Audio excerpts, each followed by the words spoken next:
साक्षी के पैदा होते ही उसकी मां गुजर जाती है, जिसके बाद उसके पिता आलोकनाथ अकेले ही उसका पालन पोषण करते हैं। 16 साल की उम्र से ही साक्षी ने घर चलाने के लिए नौकरी शुरू कर दी थी। बेटी से बढ़कर एक बेटी की तरह वो अपने पिता को कंधे से कंधा मिलाकर काम में हाथ बटाती रहती है। साक्षी, मेरे होते हुए तुझे नौकरी करने की कोई जरूरत नहीं है।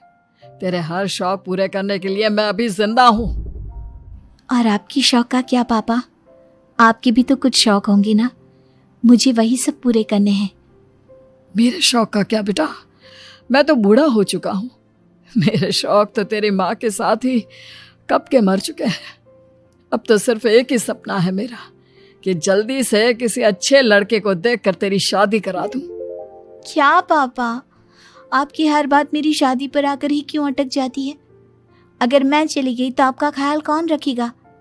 इसलिए मैं आपको छोड़कर कहीं नहीं जाऊंगी। अरे बेटा, एक ना एक दिन हर लड़के को जाना ही पड़ता है, तुझे भी जाना तो होगा ही। अपने पिता की बातों से निराश होकर साक्षी अपने रूम में चली जाती है। पिता से दूर होने के ख्याल से ही वो फूट फूट कर रोने लगती है।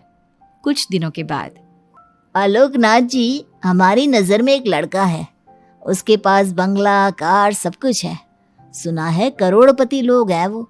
आप कहे तो आपकी बेटी के लिए बात करूं? अरे लेकिन हमारे इतने बड़े परिवार में अपनी बेटी ब्याहने की हैसियत नहीं है।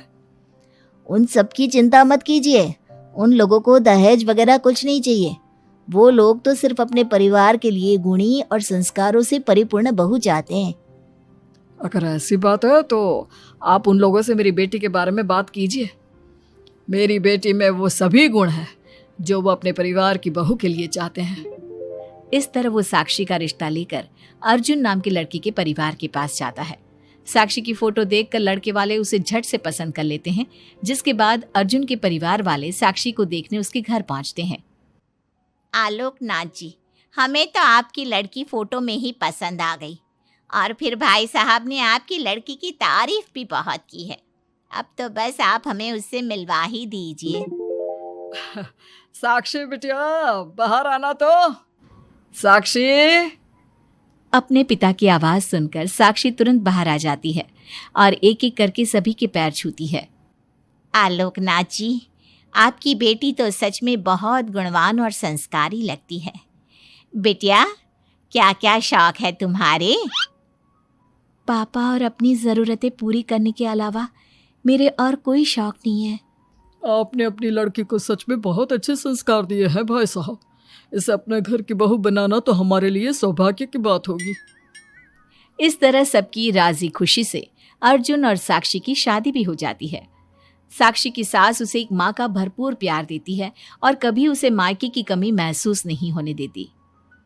साक्षी बेटा, तू आराम कर। सुबह से घर के काम पर लगी है, थक गई होगी अब बिटिया। नहीं माँ, मैं ठीक हूँ, आप चिंता मत कीजिए। मैंने कहा ना, अपने रूम में जाकर आराम कर। अरे काम की टेंशन मत ले। अपनी सास की जिद के आगे हार मानकर साक्षी अपने रूम में चली जाती है। थोड़ी देर बाद उसका पति भी वहां पहुंच जाता है। साक्षी, तुमने मेरी रेड कलर की फाइल देखी क्या? जी नहीं, मैंने तो आपकी कोई फाइल नहीं देखी। साक्षी, तुमसे मेरी एक फाइल तक नहीं संभाली जाती। 1000 बार बोला है तुमसे कि मेरे सामान को हाथ मत लगाया करो, मेरी सुनती ही कहाँ हो तुम? माँ ने बहुत सर पर चढ़ा रखा है तुम्हें। अर्जुन के इतना कहते ही साक्षी रोने लगती है। साक्षी के रोने की आवाज सुनकर उसकी सास वहां पर आ जाती है। साक्षी बेटा, क्यों रो रही है? इस नालायक ने कुछ किया है क्या? साक्षी अपनी सास मीना को सारी बात बताती है। क्यों? गधे, अपनी फाइल का खुद तो ध्यान रखता नहीं और बहू को ताने देता है। माँ, अब तो रहने ही दो। आपको हर समय अपनी बहू ही सही लगती है। सही लगती नहीं, सही है मेरी बहू। माँ समझाइए ना इन्हें, ये हर समय मुझ पर गुस्सा करते रहते हैं। खबरदार अर्जुन, जो आज के बाद तूने मेरी बहू के साथ ऐसा बर्ताव किया तो मुझसे बुरा कोई नहीं होगा। अपनी माँ की डांट सुनकर अर्जुन वहां से चला जाता है। बहू, अगर दोबारा ये तुम्हें ऐसा कुछ कहे तो तुम मुझे आकर फौरन बोल देना। मैं हमेशा तुम्हारे साथ खड़ी रहूंगी बेटा। माँ, आप सच में बहुत अच्छी हो। मुझे बचपन से लेकर आज तक कभी एक माँ का प्यार नहीं मिला, लेकिन जब से आप मुझे मिली हैं तब से मुझे माँ की कमी कभी महसूस नहीं हुई। अरे पगली, मैं भी तो तेरी माँ ही हूँ, और मेरे होते हुए अब तुझे कभी अपनी माँ की कमी महसूस नहीं होगी। एक दिन साक्षी, अब मैं तंग आ चुका हूँ तुमसे। भगवान के लिए मुझसे दूर रहा करो। अब मुझे ना चिढ़ होने लगी है तुमसे। अर्जुन, ये क्या तरीका है अपनी पत्नी से बात करने का? माँ प्लीज, आप रोज रोज इसकी पैरवी करने मत आया कीजिए। अरे क्या हुआ, सुबह सुबह तमाशा क्यों लगा रखा है? पापा, आपको पता है इस साक्षी की वजह से मेरा लैपटॉप खराब हो गया है। ऑफिस का पूरा डाटा इसी में था, और देखिए ना, इसने उसमें चाय गिरा दी। अब मैं अपने बॉस को क्या जवाब दूंगा? माँ, मेरा यकीन कीजिए, मैंने जानबूझकर चाय नहीं गिराई। मैं तो इन्हें दे रही थी चाय, लेकिन इन्होंने ही ठीक से नहीं पकड़ी। अच्छा, तब इसमें भी मेरी ही गलती है। वाह साक्षी वाह। अर्जुन, तू बहू पर इतना क्यों भड़क रहा है? अब जो हो गया सो हो गया। सुन लेना ऑफिस में थोड़ी सी डांट। अब अपनी बीवी के लिए इतना तो कर ही सकता है ना तू। मैं आपके लिए दूसरा लैपटॉप ले आऊंगी, आप परेशान मत होइए। कोई जरूरत नहीं है उसकी, मैं खुद ले लूंगा। मेहरबानी करके अब मेरे सामान से दूर रहना। इतना कहकर अर्जुन वहां से चला जाता है, जिसके बाद साक्षी फूट फूट कर रोने लगती है। चुप हो जा बेटा, उसकी बातों का बुरा मत माना कर। अरे वो तो पागल है। मीना के इतना कहते ही साक्षी उसे कसकर गले लगा लेती है। माँ, आप नहीं होती तो मेरा क्या होता? मैं बहुत भाग्यशाली हूँ जो भगवान ने मुझे सास के रूप में मेरी माँ लौटा दी है। बेटा, जीवन में ये सब चलता ही रहता है, ऐसी बातों को दिल पर नहीं लगाना चाहिए। चल अब अपने आंसू पोंछ और मेरे साथ काम में हाथ बटा। इतना बोलते ही मीना रसोई की तरफ चल देती है। साक्षी भी अपनी सास के पीछे चल देती है और सभी बातों को भूलते हुए खुशी खुशी काम पर लग जाती है। मन ही मन साक्षी अपनी सास को हर जन्म में अपनी माँ के रूप में मांगने के लिए भगवान से प्रार्थना करती रहती है। ऐसे ही दिन बीतते रहते हैं। मीना हर समय ढाल बनकर अपनी बहू के लिए खड़ी रहती। तभी एक दिन पड़ोसी, मीना, तूने अपने बेटे के लिए यह कैसी बहू चुनी है जिसकी माँ उसके पैदा होते ही गुजर गई? अरे ये तो कुलक्षणी है। ऐसों के घर का तो पानी भी नहीं पीना चाहिए, और तूने उस घर से लड़की चुन ली। ये सब फालतू बातें हैं, ऐसा कुछ नहीं होता। मीना, तूने उस बिन माँ की बहू को बहुत सर पर चढ़ा कर रखा है। अभी भी वक्त है, संभाल ले उसे। कहीं ऐसा ना हो कि तेरे हाथों से फिसल जाए तेरी बहू। ये तुम लोग क्या बोल रही हो? मेरी बहू बाकी बहू जैसी नहीं है, वो तो कोहिनूर से भी कीमती है मेरे लिए। हमारा काम था तुझे समझाना। बहू को कभी भी बेटे से बढ़कर प्यार नहीं देना चाहिए, वरना उन्हें बिगड़ते देर नहीं लगती। और यहाँ तो तेरी बहू बिन माँ के पली बड़ी है। न जाने उसके बाप ने कैसे संस्कार दिए होंगे उसे। चुप करो तुम लोग, मैं अच्छे से समझती हूँ तुम लोग मुझे मेरी बहू के खिलाफ भड़काना चाहते हो। देख मीना, हम तेरी सहेलियां हैं, तुझे भड़काकर हमें कुछ नहीं मिलने वाला, लेकिन बहू को इतना सर पर चढ़ाना ठीक नहीं। हमारा काम तो सिर्फ तुझे आगाह करने का था, बाकी मानना न मानना तेरी मर्जी। चल मीना, अब हम लोग चलते हैं, तू अपना ध्यान रखियो। इतना बोलकर सभी लोग वहां से चले जाते हैं, जिसके बाद मीना घंटों तक सोच में डूब जाती है और अपने बहू के प्रति इतनी सारी बातें सुनकर कहीं ना कहीं उसके मन में भी साक्षी के लिए हीन भावना जन्म लेती है। तभी वहां पर साक्षी भी आ जाती है। माँ जी, ये लीजिए चाय। रख दे और जा। क्या हुआ माँ जी, आप कुछ उखड़ी उखड़ी सी लग रही हैं। कहाँ ना जा यहाँ से, एक बार में तुझे सुनाई नहीं देता क्या?